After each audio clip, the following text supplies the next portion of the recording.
À la différence des sens qui peuvent nous trahir, la raison ne saurait nous tromper. Cette logique absolue étant ce qui détermine fondamentalement tout. Le rouage essentiel de l'enchaînement causal écrivant l'histoire cosmique, au point de déterminer absolument tout, de l'origine jusqu'à l'aboutissement, de l'infiniment grand jusqu'à l'infiniment petit, en passant par ma conscience, tout en me donnant conscience de la raison qui m'entraîne dans cette causalité totalement déterminée par cette logique fondamentale qu'est la raison, qui, en raison de son absolutisme, ne saurait souffrir la moindre limite.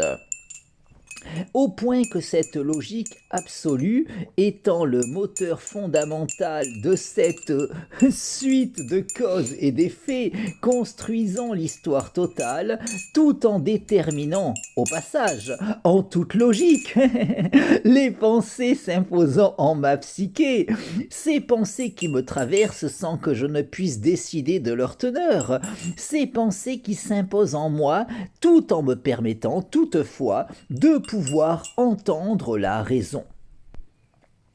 Un entendement qui, bien qu'évidemment limité, en raison de l'absence évidente de limite de la raison, pourra, malgré tout, toujours davantage se montrer optimisable, suivant mon investissement personnel dans le perfectionnement de mon aptitude personnelle d'écoute de la raison.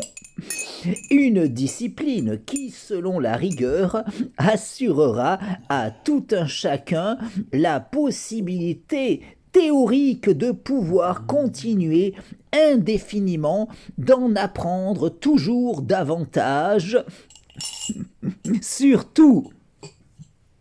D'autant que notre propension à pouvoir saisir intellectuellement notre environnement repose fondamentalement sur notre capacité d'écoute de cette logique fondamentale qui détermine tout.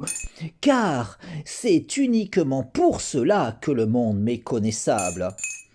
Puisque tout repose totalement sur la raison et parce que ma conscience peut entendre la raison, au point que ce sera seulement en se disciplinant à cultiver cet entendement que l'on pourra poursuivre indéfiniment son cheminement sur la voie de la vérité.